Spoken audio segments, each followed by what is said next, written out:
मैं डर के नहीं बोल रहा हूं, मैं शर्मा के नहीं बोल रहा हूं, मगर मैं आपके सामने ये बात रखना चाहता हूं, जो जनता से कटा हुआ है और उसमें से आधे बीजेपी से मिले हैं। जीतने हारने की बात छोड़ दो, ये हमारा प्रोजेक्ट 2 साल का नहीं है, 3 साल का नहीं है, ये हमारा प्रोजेक्ट 50 साल का। राहुल गांधी की बातें सुनकर गदगद होने वाले कम नहीं हैं। राहुल गांधी को सुनने जुटे कांग्रेस कार्यकर्ताओं का जोश तब उफान पर पहुंच गया जब उन्होंने कथित तौर पर बीजेपी से मिले कांग्रेस नेताओं पर कार्रवाई की बात की। गुजरात की जो लीडरशिप है उसमें 2 तरीके के लोग हैं, डिवीजन है। एक है जो जनता के साथ खड़ा है और जिसके दिल में कांग्रेस पार्टी की विचारधारा है, और दूसरा है जो जनता से कटा हुआ है और उसमें से आधे बीजेपी से मिले हैं। राहुल गांधी आगे बोले, अगर हमें सख्त कार्रवाई करनी पड़ी, 10, 15, 20, 30, 40 लोगों को निकालना पड़ा तो निकाल देना चाहिए। लेकिन क्या यह फॉर्मूला गुजरात में काम करेगा? क्या राहुल गांधी ने जो सुझाव दिया है उस पर वो खुद या जिन लोगों के हाथ में पार्टी की कमान है वो अमल करेंगे?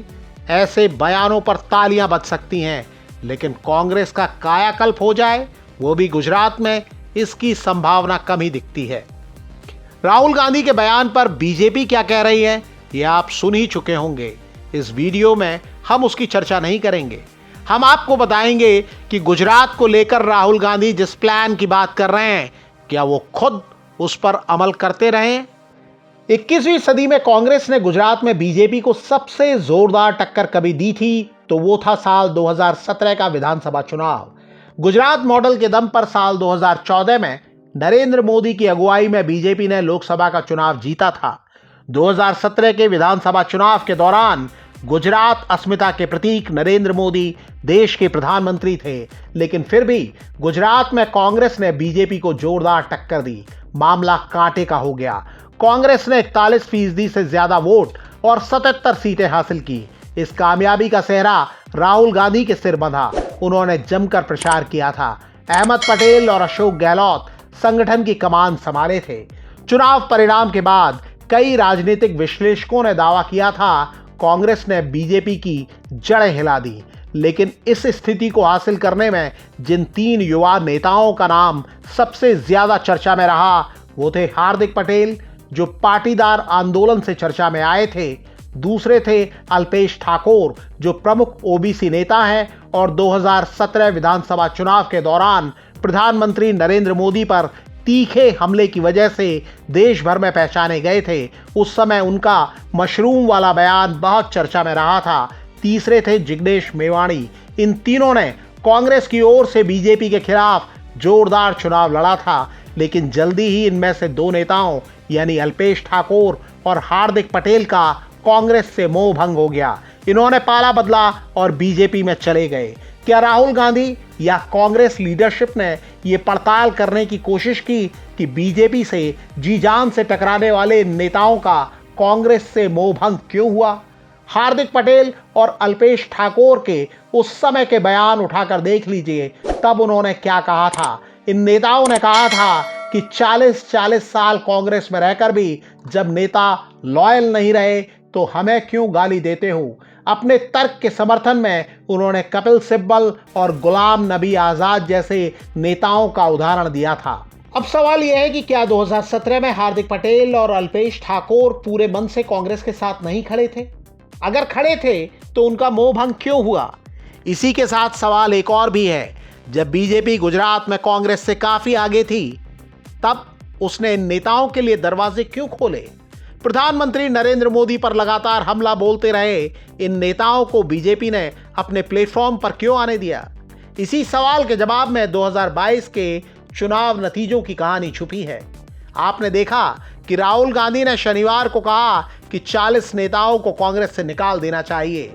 अब यह भी जान लीजिए, 2022 के विधानसभा चुनाव में कांग्रेस छोड़कर आए 37 नेताओं ने बीजेपी के टिकट पर विधानसभा चुनाव लड़ा और इनमें से 34 जीत हासिल करने में कामयाब रहे। आपको याद ही होगा कि 2022 के गुजरात विधानसभा चुनाव में कांग्रेस का क्या हाल हुआ था। कांग्रेस का वोट प्रतिशत घटकर 27% पर आ गया था और सीटें मिली थी सिर्फ 17, यानी 2017 के मुकाबले 60 सीटें कम। वहीं 2017 में 182 में से 99 सीटें जीतने वाली बीजेपी ने रिकॉर्ड 156 सीटें हासिल की थीं। इस जबरदस्त जीत का श्रेय मोदी मैजिक को दिया गया, लेकिन जानकार बताते हैं कि इसके लिए कांग्रेस के गलत फैसले कम जिम्मेदार नहीं थे। गुजरात में 2022 का विधानसभा चुनाव उस दौर में हुआ था जब राहुल गांधी भारत जोड़ो यात्रा पर थे और दक्षिण भारत के राज्यों में इस यात्रा को अच्छा समर्थन मिलता बताया जा रहा था। उस दौरान राहुल गांधी ने गुजरात विधानसभा चुनाव के प्रचार से दूरी बनाए रखी थी। उन्होंने बमुश्किल कुछ रैलियां की। कांग्रेस ने स्थानीय नेतृत्व के भरोसे पूरा चुनाव छोड़ दिया था। कांग्रेस ने जो स्पेस खाली किया वो आम आदमी पार्टी ने भर दिया। आम आदमी पार्टी ने सीटें तो सिर्फ 5 जीती, लेकिन करीब 13% वोट हासिल किया। यानी कांग्रेस को सबसे ज्यादा चोट आम आदमी पार्टी ने दी। विश्लेषकों ने दावा किया कि आम आदमी पार्टी कांग्रेस को हराने के लिए ही गुजरात आई थी, लेकिन कांग्रेस की रणनीति देखिए। 2024 के लोकसभा चुनाव में कांग्रेस ने गुजरात के अपने वोट बैंक में सीधी सेंध लगाने वाली आम आदमी पार्टी से ही गठजोड़ कर लिया। यानी एक तरफ राहुल गांधी अपने नेताओं पर बीजेपी से मिले होने का आरोप लगाते हैं, वहीं जिस आम आदमी पार्टी को कांग्रेस के ही कई नेता बीजेपी की बी टीम बताते रहे, उसी के साथ गठजोड़ की राहुल गांधी ने सहमति दे दी। पार्टी के नेता दावा तो ये भी करते हैं कि राहुल गांधी हरियाणा और दिल्ली विधानसभा चुनाव में भी आम आदमी पार्टी से गठजोड़ करना चाहते थे, लेकिन आम आदमी पार्टी ही तैयार नहीं हुई।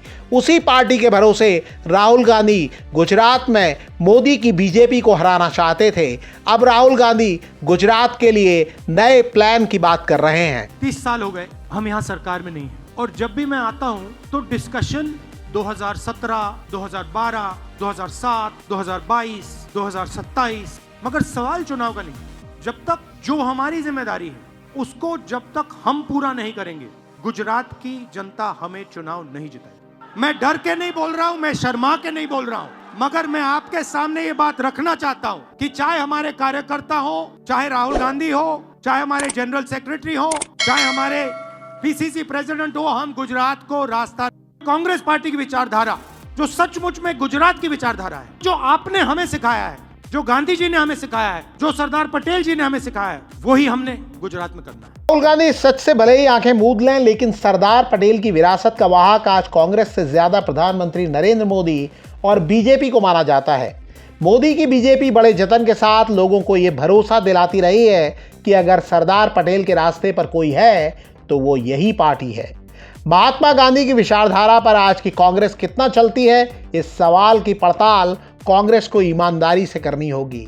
इस बीच राहुल गांधी ने अहमद पटेल की बेटी मुमताज पटेल का बयान सुन ही लिया होगा। राहुल गांधी के शनिवार के तूफानी भाषण के बाद मुमताज पटेल ने कहा कि उनका परिवार 3 पीढ़ियों से कांग्रेस के साथ है। मुमताज ने कहा कि हम कांग्रेस के लिए काम करना चाहते हैं, लेकिन हमें मौका नहीं दिया जा रहा है। ऐसा कौन कर रहा है? क्या राहुल गांधी उसे या उस समूह को जानते हैं? क्या वो उन्हें लेकर कुछ करने जा रहे हैं? इसी सवाल के जवाब में गुजरात में कांग्रेस का भविष्य छुपा हुआ है।